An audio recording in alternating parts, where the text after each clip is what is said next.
All right, so we got to talk about it. One of my favorite games of 2024 is none other than Visions of Mana. What's interesting about this is a game that had a lot of PR behind it. There was a lot of hype going into this new Mana game, which is truthfully told the first new Mana title we've had in 20 something years. And Square-Enix, they were putting a lot of effort behind this, but for whatever reason, the game, it came, pause, no diddy, and then it went. And it went without a whimper. Like, no one talks about this anymore. Outside of like K-Bash, which is one of my favorite content creators. If you haven't checked out K-Bash, make sure you go check them out. All that aside though, Visions of Mana came and it went.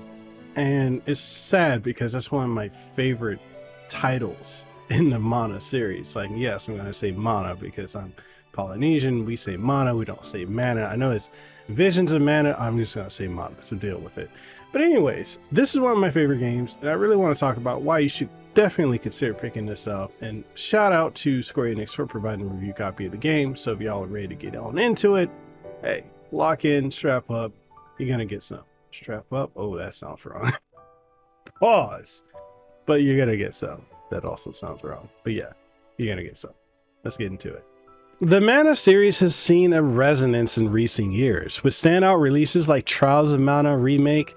And yes, I'm gonna say Mana. I know it's Mana, how they say it in the English localization, they say Mana. I've always said Mana. I'm also Polynesian, Hawaiian, Samoan, Tongan, so we say Mana, right? You know, essence, life. So if it bothers you how I say it, build a bridge and get over it, because I'm gonna say Mana. Okay, it is what it is. Let's keep going. They also remastered Legend of Mana.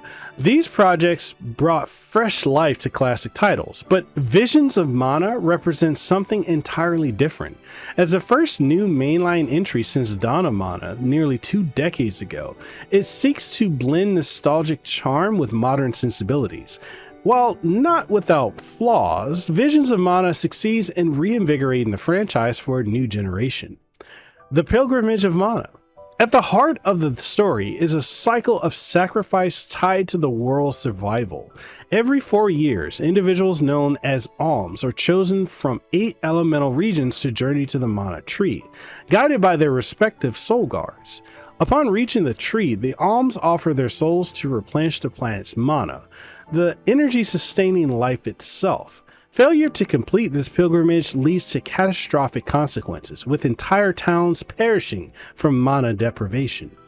Players follow Val, a soul guard from the fiery village Tianea, and his companion Hina, or kind of like his girlfriend. I mean, it's all in your face that these two are in love with each other. She's the Alm of Fire. Together, they embark on a quest to gather other alms from distant regions. This journey challenges Val's understanding of the tradition, unraveling deeper questions about duty, sacrifice, and the fragile balance of the world.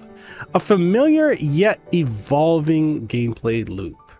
On the surface, Visions of Mana doesn't break new ground. Its combat, quests, and storytelling may feel familiar to seasoned RPG fans. However, what it does well is refine and iterate on the formula established by Trials of Mana.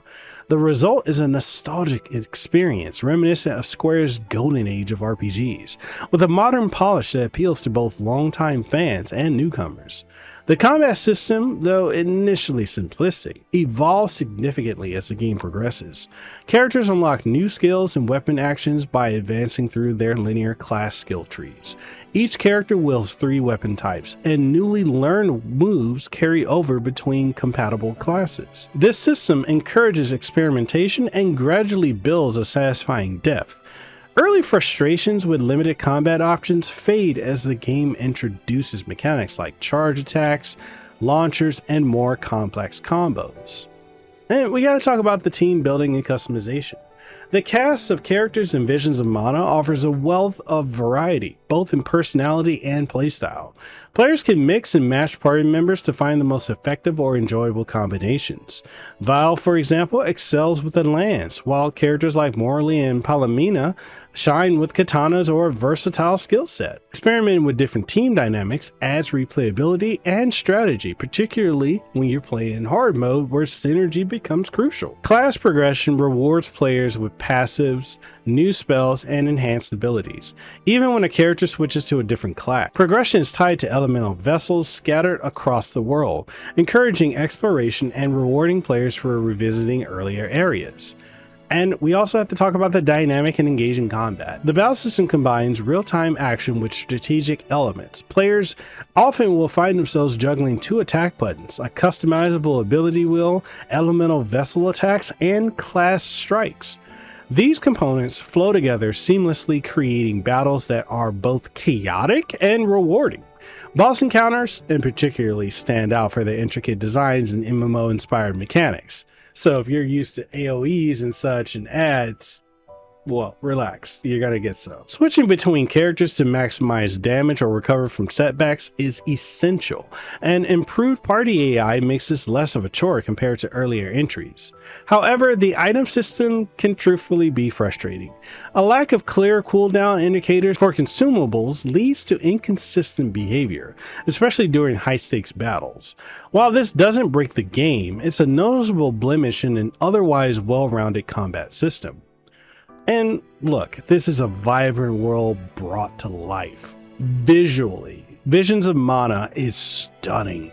The environments are a highlight, blending lush, expansive feels with intricate details that bring the world to life. Oka Studios' attention to environmental design rivals Square's best work, with dynamic weather effects, vibrant skyboxes, and interactive elements like farms and small villages. The world feels alive, inviting players to lose themselves in its beauty. Progression through these maps is functionally linear, but secrets and hidden paths reward exploration. Elemental vessels enhance traversal, enabling abilities like grappling, time manipulation, and water platform creation. You can have tornadoes that just literally gust you up, or more so wind gusts, but I'm just gonna say tornado for dramatic effect. Gust you up into the air, gust you up into the air, and pause, no diddy, and put you over, on another platform where you need to go to find, additional areas to explore. There's just always some neat way that these elemental mechanics are utilized, and I absolutely love it. Now we got to talk about the quests and the world building. Side quests in Visions of Mana are plentiful, with regular updates in towns encouraging players to revisit locations and engage with NPCs. While most quests involve standard tasks like defeating enemies or gathering items, their charm lies in the writing. Dialogue often reinforces the protagonist's altruistic nature, and standout quest chains, such as one involving scenic paintings, add emotional depth and intrigue. That said, the game's economy feels underutilized. Players often end up with more money than they can reasonably spend, as shops primarily offer basic consumables and equipment upgrades. Adding mechanics like weapon forging could enhance this aspect of the game. Now, we gotta talk about the story, which is a story of heart and sacrifice. The narrative begins modestly, introducing a cheerful cast of characters, eager to help others. While the story doesn't delve into complex interpersonal drama, it explores themes of sacrifice and humanity's relationship with nature. Emotional moments are sprinkled throughout, delivering impactful gut punches that resonate long after the credits roll. The cast's likability ensures players remain invested in the journey, even when the plot leans on familiar tropes. And we gotta talk about the technical performances and its accessibility. Now, I played this game on the PlayStation 5 and PlayStation 5 Pro. Visions of Mana performs well, although it offers limited graphical customizations. Cutscenes, unfortunately, are locked to 30 frames per second, and they can be jarring. It can be very jarring when you transition from that to higher frame rate gameplay. When I played this on the ROG Ally, the Steam Deck, and the Lenovo Legion Go, the performance was less stable, with frequent dips in frame rates during the late game battles. While playable, the game just isn't optimized for portable play right now. But that's not to say that it's not going to be patched out, or by the time you watch this video months later, that's not to say that it's not going to be fixed in. But at the time of this recording, which is December 1st, it's rough. And getting back to the game as a whole, this is a promising future for the Mana series. Clocking in at roughly 40.5 hours with side content, Visions of Mana provides a substantial and satisfying experience. It rewards exploration and side quests without making them feel mandatory, striking a balance that keeps players engaged. While minor issues like item inconsistencies and a slow start detract slightly, the game's strengths far outweigh its weaknesses. And what makes Visions of Mana truly special is its heart. It's a game that believes in its world and its message, celebrating harmony with nature and human preservation. For someone like me, who's Polynesian, like I said, Samoan, Tongan, Hawaiian, who grew up in Samoa as well as in Hawaii, this game really resonates with our culture here. And as a whole, like, I feel like that's always been the thing for the Mana series, is it's always resonated with us that are Polynesian.